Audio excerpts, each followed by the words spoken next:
দেশ news BD24 Facebook লাইভে স্বাগত জানাচ্ছি। আমি মাঝহাবিন মৌ। এই মুহূর্তে রয়েছি রংপুর যে মেডিকেল মোড় রয়েছে সেখানে। এখানকার একটু চিত্র যদি আপনাদেরকে দেখানোর চেষ্টা করি, এখানে কিন্তু বাংলাদেশ যে নার্স অ্যাসোসিয়েশন এবং বাংলাদেশ মিডওয়াইফারি সোসাইটি রংপুর জেলা শাখার যে সকল নার্স এবং মিডওয়াইফ যারা রয়েছে তারা কিন্তু একটি বিক্ষোভ সমাবেশ ও মিছিলে অংশ নিয়েছে। আপনাদের যদি একটু তথ্য জানিয়ে রাখি, তারা কিন্তু আজ যে সকাল 9টা থেকে সকাল 12টা পর্যন্ত কিন্তু তাদের যে কর্মবিরতি দিয়েছে এবং তারা আপনাদের যদি আরেকটু তথ্য জানিয়ে রাখি, তারা কিন্তু একটি আলটিমেটাম দিয়েছে। আমরা ইতিমধ্যেই শুনেছি যে তারা আগামী 2 তারিখ পর্যন্ত তাদের যে দাবি দফাগুলো রয়েছে সেগুলো যদি বাস্তবায়ন না হয় তাহলে কিন্তু তারা কঠোর কর্মসূচি দিবে এমনটি বলছিলেন তারা। এবং তাদের যে কেন্দ্রীয় যে অ্যাসোসিয়েশন রয়েছে সেখান থেকে কিন্তু তাদেরকে এই যে পরবর্তীতে যে কর্মসূচিতে যাবে সেটির কিন্তু নির্দেশনা দিবে এবং সেই অনুযায়ী কিন্তু তারা আগামী কর্মসূচি দিবে এমনটি বলছিলেন। তাদের যেই দাবিগুলো রয়েছে তার মধ্যে যদি একটু আপনাদেরকে তথ্য জানিয়ে রাখি,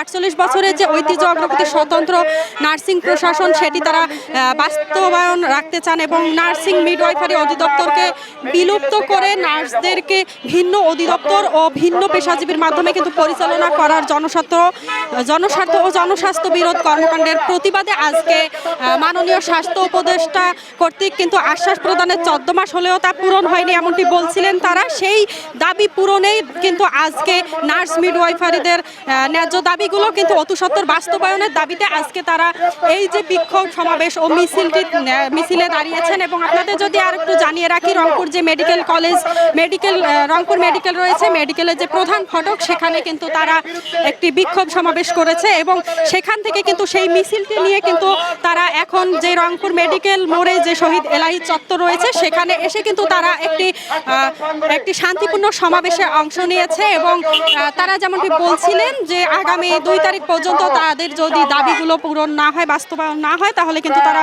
কঠোর থেকে কঠোরতম কর্মসূচিতে যাবেন। এরপর আমরা যদি একটু সরাসরি তাদের সাথে কথা বলে যদি একটু জানার চেষ্টা করি আসলে আজকের এই মানববন্ধনে যে মানববন্ধনে দাঁড়িয়েছেন আপনাদের দাবিগুলো কি আসলে? আজকে যে মানববন্ধনে দাঁড়িয়েছেন আপনাদের দাবিগুলো একটু বলবেন। আমাদের 8টা দাবি এই মুহূর্তে সর্বপ্রথম 1 নম্বর দাবি হলো এখানে ঢুকতেছি ঢুকে বলবা যাবে না, নার্সিং অধিদপ্তরকে অন্য অধিদপ্তর থেকে বিলুপ্ত করা থেকে রক্ষা করা আর নার্সিং অধিদপ্তরে প্রস্তাবিত নিয়োগ বিনিয়োগ অর্গানোগ্রাম রেডি করা, নার্সদের পদোন্নতি দেওয়া, তারপর সুপারভাইজার ও নার্সিং ইনস্ট্রাক্টরদের 9ম গ্রেডে উত্তীর্ণ করা এবং নার্স ও মিডওয়াইফারদের স্নাতক পাস সম্মান দেওয়া এবং বেসরকারি নার্সিং ইনস্টিটিউটে আগানো এবং বিএসসি নার্স যারা আমরা পাশ করছি তাদেরকে বিসিএস তৈরি করে আমাদের এইগুলো পরবর্তী কর্মসূচি আমাদের এই দাবি দেওয়া না নিলে আমরা কমপ্লিট শাটডাউনে চলে যাব। ধন্যবাদ।